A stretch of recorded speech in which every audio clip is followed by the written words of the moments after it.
आप में से सब ने रिक्वेस्ट की थी केराटिन के लिए कि केराटिन में बहुत सारी कन्फ्यूजन्स हैं और केराटिन एक्चुअली होता क्या है, केराटिन और रीबॉन्डिंग में फ़र्क क्या है और इस ट्रीटमेंट को हम लोग कैसे हैंडल करते हैं। थोड़ी सी डिस्क्रिप्शन दूंगी, उसके बाद वीडियो हमारी जाएगी क्योंकि हमारा क्लाइंट केराटिन का आ रहा है और हमने उनसे रिक्वेस्ट किया कि आज हम उनकी वीडियो बना लें। उनके बालों की जो डिस्क्रिप्शन है, मैं पिक्चर जब शो आपको होगी, बाल जब मेरे पास 1.5 साल पहले ये क्लाइंट आया था तो बाल उसका डैमेज था एंड्स के साथ। मैंने बहुत ही टाइम के साथ ट्रिमिंग करके एंड्स उनके क्लियर किए हैं। उसके बाद उनके 3-4 कलर्स थे बालों में, वो मैंने उनका ट्रीट किया, यानी कि फुली ड्राई और केमिकली डैमेज बाल थे। ठीक है, आज उनकी देखने में हालत कुछ बेहतर है, लेकिन एक्चुअली जो बेस है उन बालों की वो ड्राई हो चुकी है। सो उन्होंने हमें केराटिन की रिक्वेस्ट की है।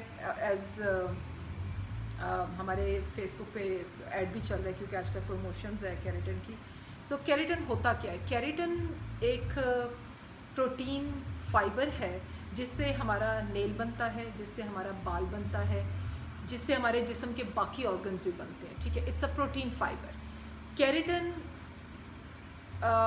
बालों में से अगर निकल जाए तो बाल बिल्कुल स्ट्रॉ हो जाता है, यानी कि इतना सख्त हो जाता है कि उसमें स्मूथनेस नहीं रहती। शाइन, स्मूथनेस और फ्लेक्सिबिलिटी ये केराटिन क्रिएट करता है। अगर बालों में से निकल जाए तो बालों में एक सख्ती सी आ जाती है। बाल जब सब वाले क्लाइंट्स को, ड्राई बालों को, डैमेज बालों को हम एडवाइस करते हैं केराटिन।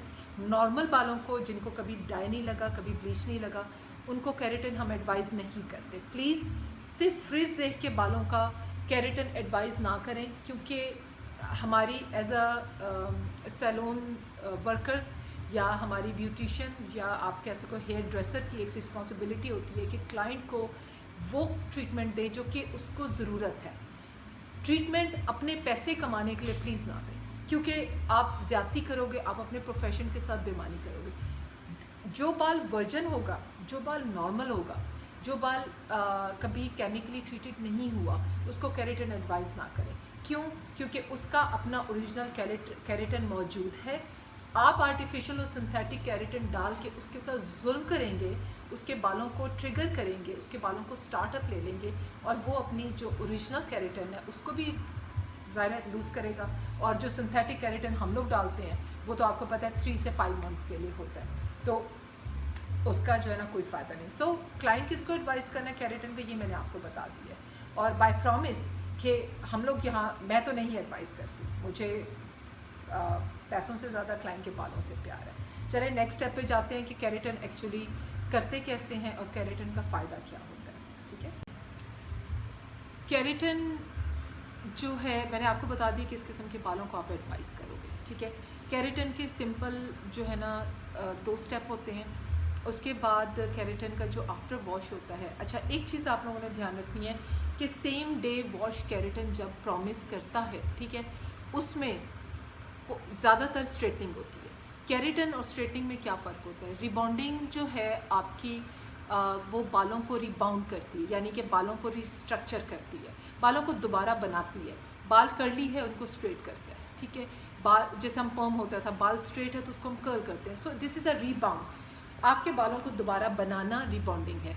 स्लीक स्ट्रेट किसी को बाल चाहिए और उसको फिर उसके बालों की हालत भी अच्छी है तो रिबॉन्डिंग आप कर सकते हो। केराटिन के साथ रिबॉन्डिंग की प्रॉमिस ना करें। अभी हमारी मार्केट में बहुत सारे ऐसे प्रोडक्ट्स हैं जिनके अंदर केराटिन प्लस रिबॉन्डिंग शामिल है। ठीक है, वो हम कैसे अंदाज़ा लगाते हैं? अगर आपकी प्रेफरेंस है, आपका क्लाइंट विजिट है कि उसको स्ट्रेटनिंग चाहिए, तो केराटिन के साथ रिबॉन्डिंग वाले जो प्रोडक्ट्स हैं वो इजीली आए हुए हैं। लेकिन केराटिन रिबॉन्डिंग नहीं हो सकती, रिबॉन्डिंग केराटिन नहीं हो सकती। रिबॉन्डिंग यानी केराटिन क्या फ़र्क है? मैं बहुत ज़्यादा डिटेल में नहीं जाऊँगी क्योंकि कंफ्यूज होने वाली बात है। उसमें सिंपल ही होता है कि यहाँ होते हैं इंग्रेडिएंट्स। ठीक है, आपको सिर्फ ये पता होना चाहिए कि रिबॉन्डिंग की जो पाउच होता है उसका इंग्रेडिएंट और जो केराटिन की क्रीम नंबर 2 उसका इंग्रेडिएंट जो है उसको आप मैच करके देख लें तो वो सेम नहीं होने चाहिए। सिंपल सी ये बात, ऐसे पता चलता है कि इस केराटिन में रिबॉन्डिंग है या नहीं है। केराटिन में अगर रिबॉन्डिंग होगी तो केराटिन क्लाइंट के बाल डेफिनेटली डैमेज होंगे 3 महीने के बाद, 5 महीने के बाद या 7 महीने के बाद। सो प्लीज़ केराटिन को केराटिन की तरह करें, रिबॉन्डिंग को रिबॉन्डिंग की तरह। क्लाइंट को सच बताएं कि आपके बाल स्ट्रेट होने जा रहे हैं या आपके बाल सिर्फ केराटिन होने जा रहे हैं। ये मत उनसे कहें कि जी केराटिन है और 100% स्ट्रेटनिंग देती है। केराटिन स्ट्रेटनिंग नहीं देती, केराटिन स्ट्रेटनिंग नहीं देती। केराटिन सिर्फ बालों को स्मूथ करती है, क्यूटिकल को क्लोज करती है, शाइन एंड स्मूथनेस लाती है।